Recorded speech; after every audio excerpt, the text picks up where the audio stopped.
Hi, my name's Bud. You might recognize me from the discussion board as the robot.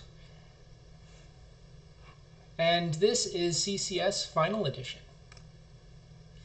So our objectives today are to cover the course highlights, things that I kind of took away from the course, and the next things I plan to do with all of this in my academic career here. So the pathway I chose was software development, and there's a couple of ways to go with that. There's app development, which is more of an entrepreneurial path. There's where you kind of develop your own app and then you put it on one of the app stores. People buy it, or you offer it for free and then just run ads and whatnot, and you make money that way. So that's really kind of an interesting space. It has plenty of potential out there. It's pretty competitive, but from a couple of people I've talked to, it's worth it. The other end is telecommunications, whether that's working with Comcast or kind of another service provider that's like YouTube or Netflix.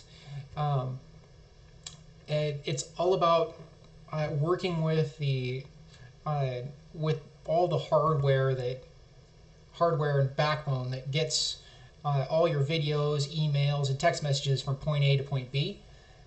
It's really cool stuff. But those are the main sectors I'm kind of looking at right now. So the main three that I wanted to cover, the three big assignments, was self-efficacy, procrastination and time management, and stress and metacognition.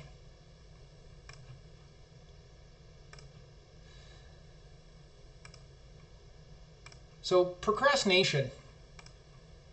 I think there was a quote that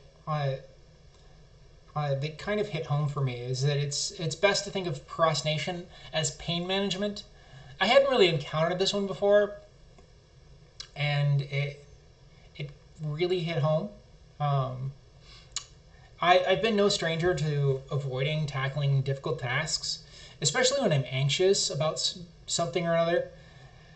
Often enough, the fear of not being good enough or a lack of confidence fuels my lizard brain to just want to run away.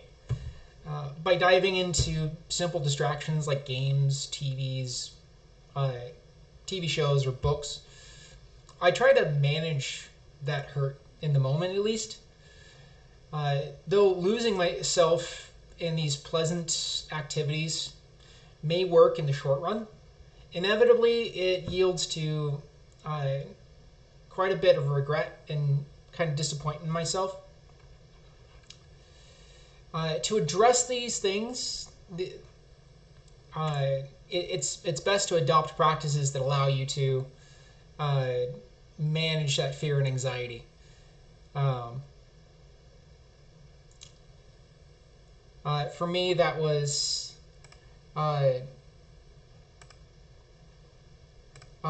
that's keeping a clean workspace, and having a dedicated ritual that allows me to not feel like there's so much going on.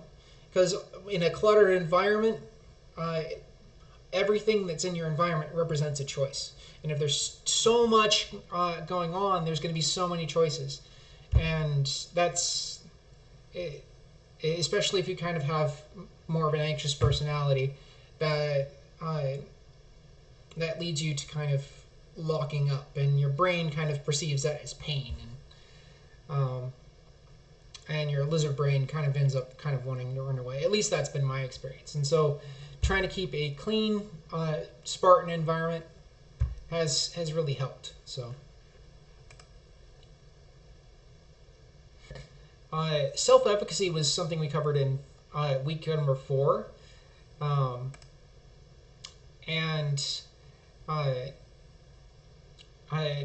had to kind of admit that it was kind of kind of an interesting topic to run across. Past successes, role models, peer encouragement, emotional state all play a role in your ability to see yourself achieving your goals. I kind of had to admit that this was a rough week for me. After doing some reading, I resonated with the feeling that something was missing. My past achievements weren't very stellar.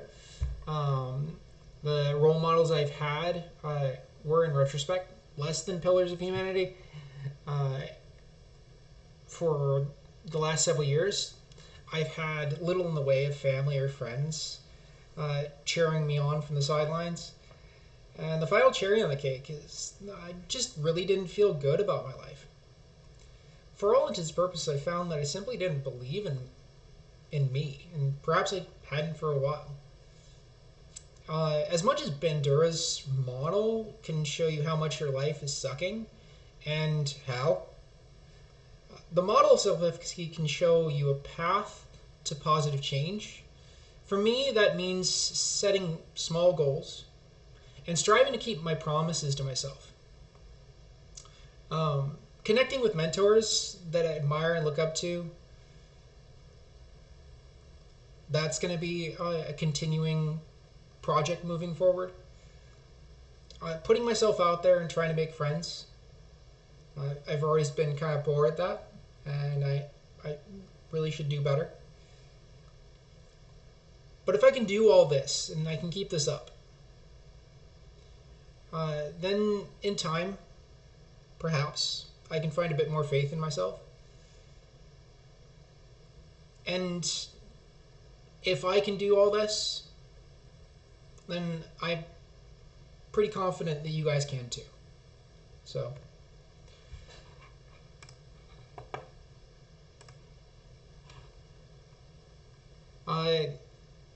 and stress and metacognition, we covered this in week 7. Stress affects how we view the world and we view ourselves. So if it's not handled properly, it wouldn't be a wonder if you find yourself on a downward spiral.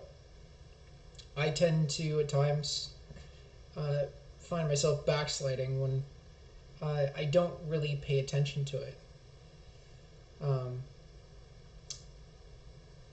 Stress is kind of part of how we're built as human beings, and we pay a penalty if we don't actually pay attention to it. The silver lining that is proposed in the idea of metacognition is that life doesn't have to suck as much. There are things that you really can do. If you implement systems and adopt better habits, there is a chance that you can mitigate some of life's suck and personal rain clouds. If you work hard at it and you're a bit lucky, you can kind of lead a suck less life. Some of the things I do for myself is I read books. I'm currently rereading How to Win Friends and Influence People by Dale Carnegie. A real good book I would highly recommend. The other is running, doing some form of exercise, getting out of your body. I read a good paper a while ago how stress is really tied to your physical state, and I've been kind of poor at being consistent with exercise lately, and all part of this is about reaffirming your commitments. So wish me luck on that. And thirdly is meditation. Meditation's been something that I've been doing every day for the last couple of years. My practice is to just sit and allow myself to just be and not really feel compelled to have to do everything. And for me, that means going out and in the summer and sitting out on the grass and just taking in the sun. Or during the winter, I sit next to my big window and stare out over the bushes and into the forest and just kind of let myself be there. It's really helped. And if you think it's a good idea, I'd recommend it, and feel free to steal it. So my challenges moving forward are generally the big one's going to be financial. Is that tuition isn't a problem, but all the other occidentals are going to be a little bit more of a pain to cover, whether it be rent, utility bills, or even covering the beer every once in a while on a weekend. I really don't immediately have a solution for that, but moving forward, I have a couple of ideas on how I want to cover that.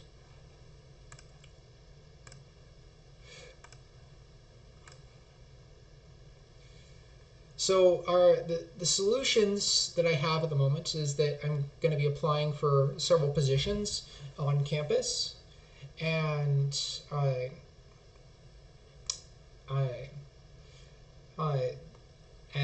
hope to integrate that into my plan moving forward. Sans that, there's a couple other internships at tech companies around the Puget Sound area that are kind of compelling, and I'm looking forward to internships anyway. It's a really good way to do networking and get your foot in the door in general. So the other avenue that I'm looking at is scholarships, and the college has a scholarship program. It's called the Foundation Scholarship Program, and it's really simple when you figure it out how to get in there. The program's headed up by a faculty by the name of Mary Lou. She's a sweetheart over there. I think you'll enjoy it. Just as a hot tip, when you go over there, ask about the needs-based program, as that was a bit of a hurdle that nobody really talked about in detail, and I didn't know about for a couple of months. So keep an eye out for that one. And if you want any more information on more scholarship resources, feel free to give me an email, and I'd be willing to share that outside of this. But moving forward, my takeaways from this class were, though not expressly intended to do so, I think this last quarter prompted me to do a lot of self-reflection, which I suppose is kind of the spirit of this class. Through doing this last 10 weeks of meditations, I have found that my anxiety is probably my most limiting factor at the moment. And if I'm going to thrive, then I would do best to find better ways to handle it, even come to terms with some of my fears. So I'm probably looking at linking up with some counselors or some other peer resources, and seeing what I can do to get some support in that direction. As to what I'm going to be doing over the next few years in my academic career, I plan to set myself up to jump on board to the computer science bachelor program opening up in winter of next year. That's really exciting, and I'm going to be vying for some summer internships. And in the meantime, I'm going to be building a bunch of projects to pad out my portfolio and yeah, hopefully that gives me a bit more of an edge when applying for jobs moving forward. But everyone, that's pretty much it, and I hope you guys the best, and hope to see you around campus. All right, take care, everybody.